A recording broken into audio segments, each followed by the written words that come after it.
بسم اللہ الرحمن الرحیم۔ لوگ بدلتے نہیں، بس بے نقاب ہوتے ہیں، اور جب ایک بار ان کی شخصیت کا حقیقی رنگ نظر آ جائے تو کوشش کریں کہ اس سے دوبارہ رنگنے کی بجائے کنارہ کر لیں۔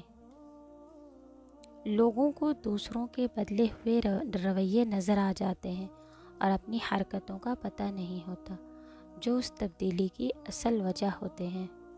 چپ سے بڑی کوئی بددعا نہیں۔ انسان جب بولتا ہے تو قدرت خاموش رہتی ہے، اور جب بندہ خاموش ہو جاتا ہے تو قدرت انتقام لیتی ہے، اور بے شک اس کا انتقام بہت برا ہوتا ہے۔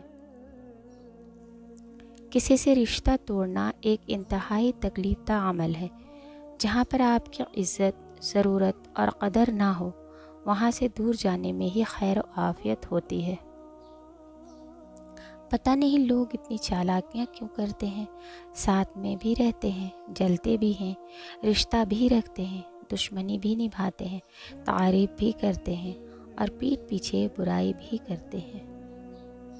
ضمیر کیا ہوتا ہے؟ نیکی اور بدی کے فرق کو سمجھنے کی اہلیت رکھنے کا نام ضمیر ہے۔ یہ سادہ لفظوں میں یوں کہہ لیجئے کہ جس کے اندر غلط کام کرنے سے پہلے یہ احساس جاگ جائے کہ اللہ دیکھ رہا ہے، اور وہ اللہ کا خوف دراصل ضمیر کہلاتا ہے۔ خود کو خود ہی خوش رکھنے کی کوشش کیا کریں۔ ایرو غیروں کے سہارے پر رہیں گے تو آپ کے پاس بچی کھچی خوشیاں بھی نہیں چھوڑیں گے۔ درخت پر اوقات سے زیادہ پھل لگ جائیں تو اس کی ڈالیاں ٹوٹنا شروع ہو جاتی ہیں۔ انسان کو اوقات سے زیادہ مل جائے تو وہ رشتوں کو توڑنا شروع کر دیتا ہے۔ تمام رشتوں میں سب سے کمزور رشتہ روح کا ہے۔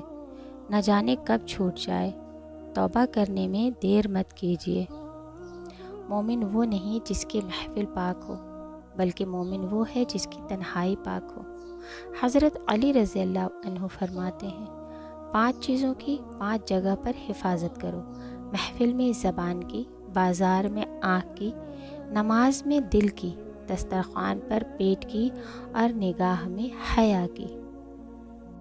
حضرت فاطمہ زہرا سلام اللہ علیہ فرماتی ہیں، تم میں بہترین مرد وہ ہے جس کا اخلاق بہتر ہو اور وہ اپنی بیوی کے ساتھ مہربانی اور شفقت سے پیش آئے۔